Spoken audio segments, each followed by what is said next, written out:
And as I looked at Daniel, with my daughter sleeping peacefully between us, I knew one thing for sure. My husband abandoned me and our newborn just because of a birthmark. Now he's dating a 19-year-old. But I found someone who loves me and my baby exactly as we are. Please like this video and subscribe to my channel for more powerful stories. Thank you. My name is Hannah and I'm 27 years old. If you met me 2 years ago, you'd probably say I was one of the happiest women you'd ever seen.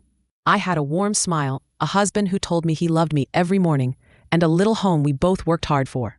We weren't rich, but our love made life feel full. At least that's what I thought. Back then, my days were simple. I'd wake up early, make coffee for both of us, pack his lunch, and kiss him goodbye at the door. He used to kiss my forehead and tell me I was his lucky charm. I believed him. I believed every sweet word he said because I thought marriage was built on trust, not games. When we found out I was pregnant, I remember crying tears of pure joy. I wanted to be the best mom in the world. We spent evenings talking about baby names, wondering if the baby would get his dimples or my brown eyes. He painted the nursery himself in this soft pastel yellow, saying it was the color of happiness. I didn't notice it at the time, but there were already tiny cracks forming between us. They were so small, hidden behind his smiles and casual touches, that I convinced myself I was imagining them. But now, looking back, I can see those moments clearly. Like the way he started staying late at work more often. Or how his hugs felt a little less warm. Or how sometimes, when I talked about the future, his eyes would drift away, as if he was somewhere else entirely. Still, I brushed it off. I thought it was just stress. Life gets busy, right? That's what everyone says. I didn't know that sometimes busy is just another word people use to hide from the truth. The night before I went into labor, we were sitting on the couch. My back hurt, my ankles were swollen, but my heart was full. He was scrolling on his phone, barely looking up, and I remember saying how nervous I was to meet our baby. He smiled faintly, told me I'd be fine, and went back to his screen. I didn't know it then, but that distance was about to grow into something I could never have imagined. When my daughter was born, everything changed for me. The moment I held her, I felt this rush of love so strong it scared me. I thought he'd feel the same. But instead, I noticed something different in his eyes when he looked at me. Something I couldn't name, but it made me feel like I wasn't enough anymore. I didn't know it yet, but the happiest chapter of my life had just ended. The next one would be nothing like I imagined. It started so small that I didn't even take it seriously at first. Just a faint patch of pinkish red on my left cheek, sitting right under the cheekbone. I thought maybe it was from the heat, or lack of sleep, or even just my skin reacting to a new soap. I had just given birth not long ago, and my whole body was still recovering. So I figured this was just another temporary change. But the patch didn't fade. In fact, over the next few weeks, it deepened in color, spreading slightly until it was impossible to ignore. The doctor called it a vascular birthmark. Nothing dangerous, nothing contagious, just part of my skin now. When I first heard that, I told myself it was no big deal. I'd never been the type to obsess over my looks. I thought beauty was more about the way you treated people, the love you gave, the warmth you carried in your heart. And I thought my husband felt the same. At least I hoped he did. The first time I noticed his change, it was so subtle, I almost convinced myself I imagined it. I walked into the living room one afternoon, hair tied messily on top of my head, our baby cradled in my arms. He glanced up from his phone. His eyes landed on my face for just a second, then quickly shifted back to the screen. No smile. No, you look beautiful. Just nothing. I told myself he was tired. He'd been working extra shifts. Maybe he was stressed about money. Maybe he was distracted. There had to be a reason, because the man I knew wouldn't care about something as small as a mark on my skin. But the moments piled up. When I leaned in to kiss him, sometimes he'd turn his head slightly, so my lips landed on his cheek instead of his mouth. When I suggested taking a family picture with our newborn, he mumbled something about not liking how he looked right now, but deep down, I knew it wasn't him he was worried about. Then came the makeup comments. He'd never cared before if I wore makeup or not. In fact, he often said he preferred me natural. But now he'd casually mentioned that a little foundation would help, or that some concealer might make it less noticeable. It stung in a way I can't fully explain. It wasn't just about the mark. It was about what it meant. It meant that my face, the same face he once kissed without hesitation, was no longer good enough for him. I started avoiding mirrors. I'd rush through brushing my teeth just to avoid catching my reflection in the bathroom. And if I did catch a glimpse, my eyes would go straight to that patch of skin as if it had taken over my entire identity. His touch changed too. Before, his hands on my face were warm, familiar, full of love. Now, when his fingers brushed my cheek, they felt hesitant, almost cautious, like I was fragile or flawed. I remember one night, rocking our baby to sleep. I overheard him on the phone in the other room. I didn't catch everything, but I heard enough. The laugh, the light tone in his voice, the kind I hadn't heard directed at me in months. And then the words that made my chest tighten. She's just not the same anymore. Not the same. Those words sank into me like a stone. It wasn't just about my face. It was about how he saw me now, like I had somehow lost the woman he fell in love with just because my skin had changed. And that's when I realized the man I thought would love me through anything was already starting to drift away. And the cruelest part? He didn't even try to hide it anymore. The day he left wasn't a storm. It wasn't the kind of fight where dishes shatter and neighbors hear shouting through the walls. No, it was worse. It was quiet, almost empty, like the world had already decided I didn't deserve a warning. That morning felt like any other. I woke up to the sound of my baby fussing in her crib. I reached across the bed for him, expecting to feel the warmth of his body, but my hand landed on cold, untouched sheets. My stomach sank, but I told myself he probably just left early for work. I carried my daughter into the kitchen. That's when I saw it. A single folded note on the table. No flowers, no explanation.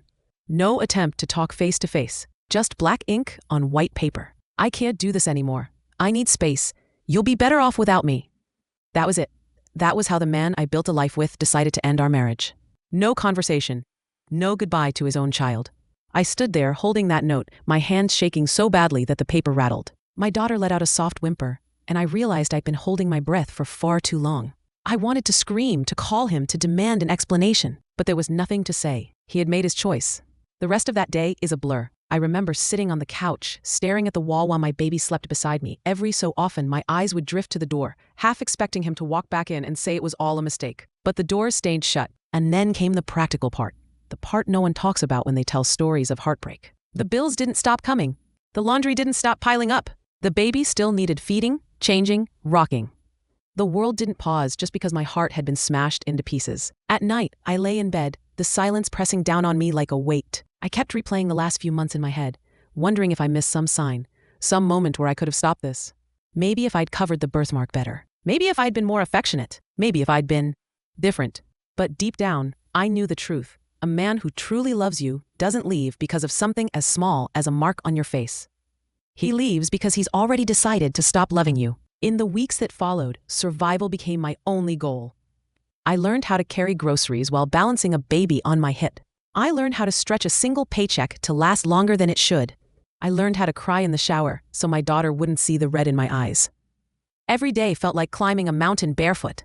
And yet, even then, I told myself I couldn't break. Not for me, for her. But nothing could have prepared me for what came next. When I found out who he had left me for, it happened the way most cruel things happen these days, through social media. I wasn't even looking for it. I was scrolling mindlessly one night while my daughter slept beside me, trying to distract myself from the ache in my chest. That's when I saw her. She was smiling in a picture. Bright, glossy hair, perfect skin, not a wrinkle or a care in the world. She had tagged him. My husband. No, my ex-husband. Curiosity burned through me, and against every ounce of self-respect I had left, I clicked on her profile. Her name was Emily, 19 years old, a college freshman. She had pictures of herself in cute little coffee shops, at concerts, and on beach vacations. And then, there they were. Pictures of her with him. One in a fancy restaurant, his arm wrapped around her shoulder like she was some prize he'd won. Another of them at a weekend cabin, holding wine glasses and smiling at each other, like they were in some perfect romance movie. The captions made me sick. My perfect man, the love of my life. Can't believe I found you. Perfect man? Love of her life? She didn't know the half of it.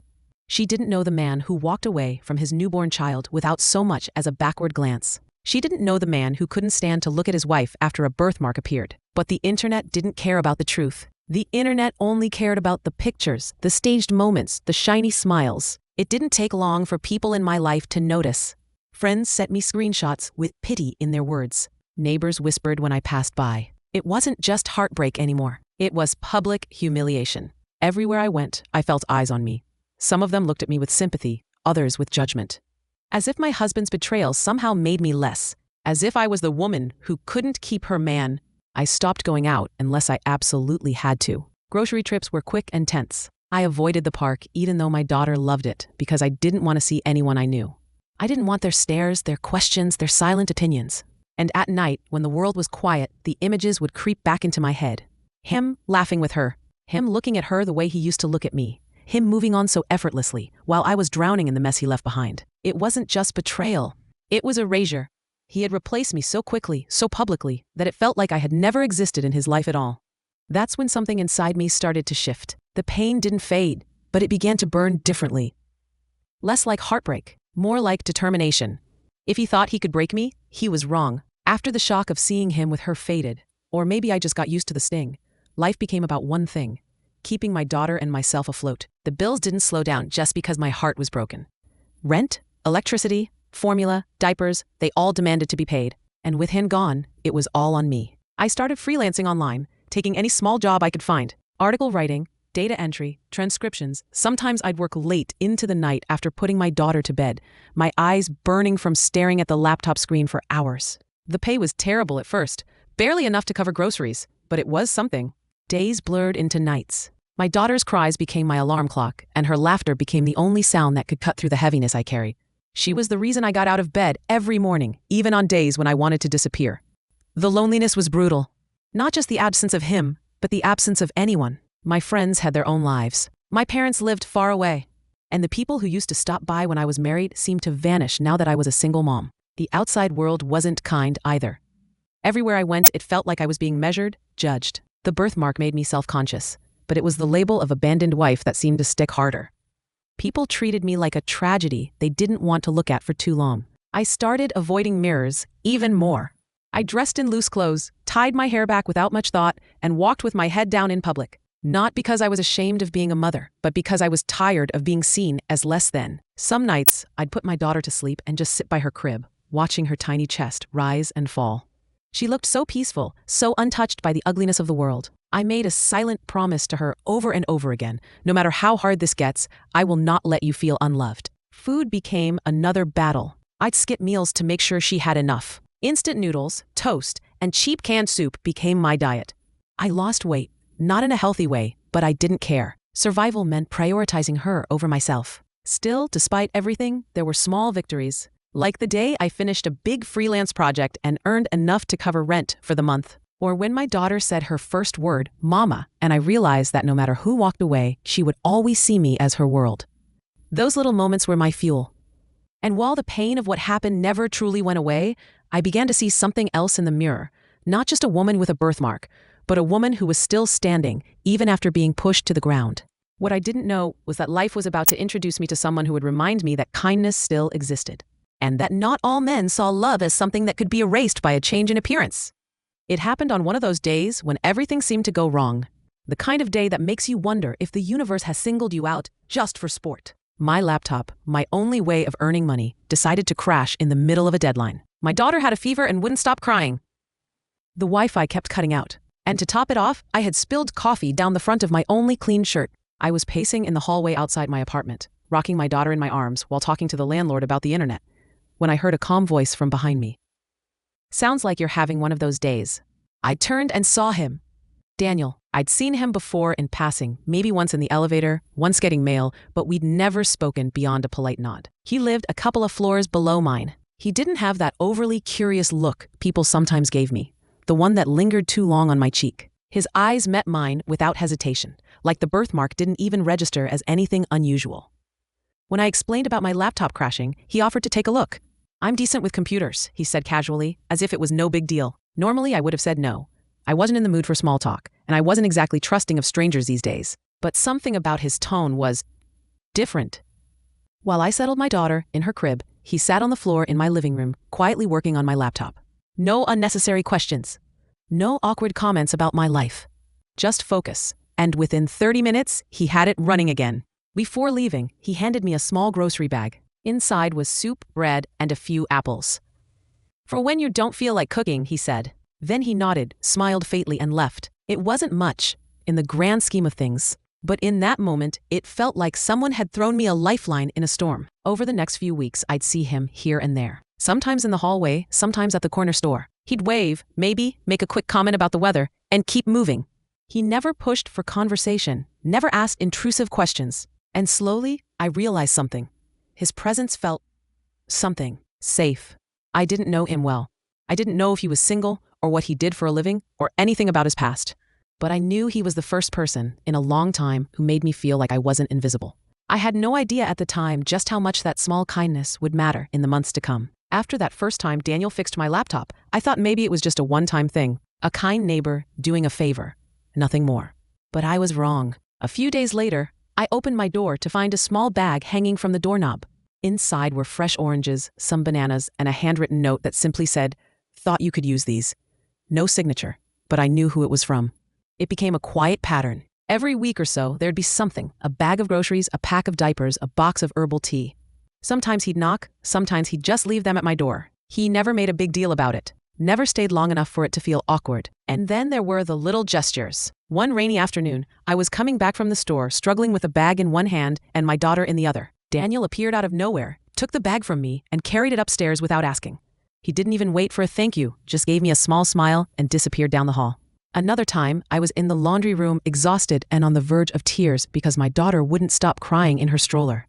He walked in, took one look at me, and said, "Go get some water. I'll keep an eye on her for a minute." When I came back, she was giggling at whatever silly face he was making. It wasn't romantic. Not yet.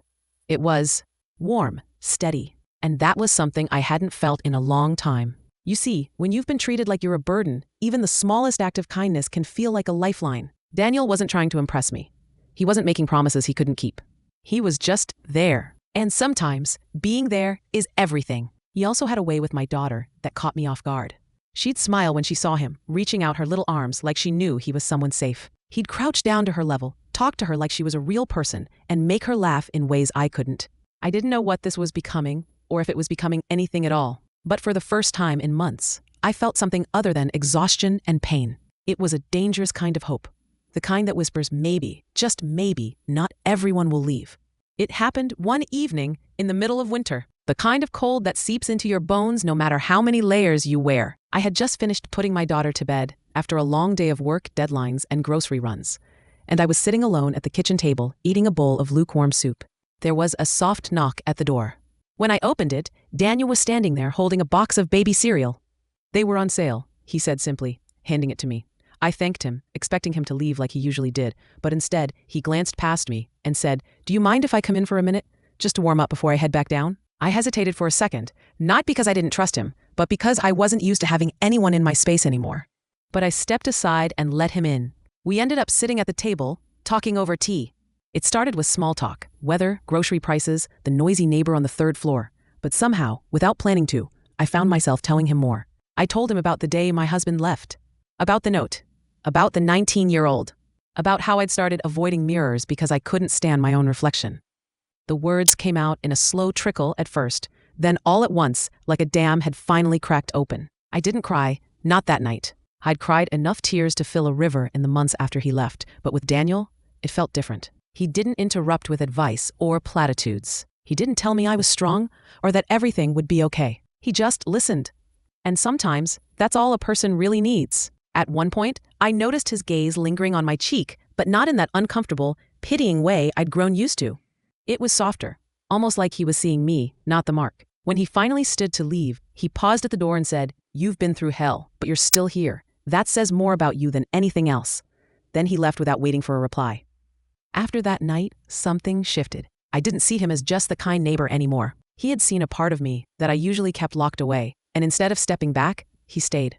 And maybe, just maybe, I wanted him to stay. It didn't happen in one grand, dramatic moment. There was no sweeping music, no sudden lightning bolt that told me I was in love. It was quieter than that, slower. It was in the way Daniel always remembered the little things. How he'd bring my daughter her favorite crackers without me ever telling him. How he'd fix the leaky kitchen tap one Saturday morning without being asked, just because he heard it dripping. How he'd check in on me after a long workday, not with "How are you?" but with "Have you eaten yet?" One evening, I came down with the flu. I could barely stand, my head pounding, every muscle aching. I didn't want him to see me like that, pale and wrapped in 3 blankets. But when he knocked and saw the state I was in, he didn't hesitate. He cooked. He washed the dishes. He kept my daughter entertained for hours, reading her picture books and building little block towers with her. When I finally fell asleep, I woke to find him on the couch, watching over both of us like it was the most natural thing in the world. And that's when it hit me. This man had done more for me in a few months than my husband had done in the last year of our marriage. But it scared me too. After being abandoned once, letting someone in again felt like walking barefoot on glass. What if he left? What if this kindness was temporary? What if I let my guard down, only to be shattered all over again? Still, I couldn't ignore what was happening. One afternoon, I caught myself watching him play with my daughter, laughing as she tried to feed him a plastic spoonful of invisible soup. His eyes crinkled at the corners when he smiled, and there was something so genuine, so safe about that moment that I felt my heart ache in a way that wasn't painful anymore. I realized then that I had a choice. I could keep living with my walls up, safe but alone. Or I could take the risk, open the door, even if it meant letting the possibility of hurt back in. And for the first time in a long time, the idea of choosing love didn't feel like weakness. It felt like courage. I didn't say anything to him that day. Not yet, but deep down, I knew I was already leaning toward him, toward us. It was spring when everything seemed to shift. The air was warmer, the trees outside my window had traded their bare branches for fresh green leaves, and my daughter had just turned 1. She was walking now, her tiny feet pattering against the floor like little raindrops. Daniel came by one afternoon with a small bouquet of daisies. They looked like sunshine, he said, placing them in an old mug on my kitchen counter. We ended up spending the afternoon together, him, me and my daughter, sitting on the balcony with the warm breeze weaving through our hair. It felt easy. For so long, I had lived with this constant tension in my chest, waiting for the next bad thing to happen. But with him there, the air felt lighter. My laughter didn't sound forced anymore. My smile reached my eyes again. Later that week, I decided it was time. Not to make some dramatic confession, but to simply stop holding back. I invited him over for dinner. Nothing fancy, just pasta and garlic bread. After my daughter was asleep, we sat in the living room, talking quietly in the soft glow of the lamp. I told him I'd been scared. Scared to trust, scared to care, scared to believe that someone could stay. I told him that the last year had left me feeling like I was unlovable, like one flaw in my skin had erased everything I was worth. He didn't try to fix my feelings. He didn't promise me the world. He just said, "You're more than what happened to you, and you're more than enough, exactly as you are." Something in me broke open in that moment, but not in the painful way. It was the kind of breaking that makes space for something new to grow. From that night on, things changed. Not suddenly, but steadily. Daniel became a bigger part of our lives. He'd come with us to the park, holding my daughter's hand as she toddled through the grass. He'd help me with groceries, with repairs, with the little day-to-day things that never seemed so heavy anymore because I wasn't carrying them alone. And he didn't just love me, he loved her. He read her bedtime stories in funny voices, patiently listened to her babbling, and celebrated every tiny milestone like it was the biggest event in the world. One evening, as we were all curled up on the couch, my daughter resting her head on his shoulder, I realized something. My life wasn't what I had imagined. It wasn't the picture-perfect marriage I once thought I had, but it was real. It was honest. And it was filled with the kind of love that didn't flinch at imperfections. The birthmark was still there. The past was still there, but they no longer defined me. What defined me now was the family I had built, not the one I lost. I had been abandoned, humiliated, and left to start over from scratch. But I had also found kindness, patience, and a love that grew slowly and stayed strong. And as I looked at Daniel, with my daughter sleeping peacefully between us, I knew one thing for sure. This was our beginning. And I was ready for it. Please like this video and subscribe to my channel for more powerful stories. Thank you.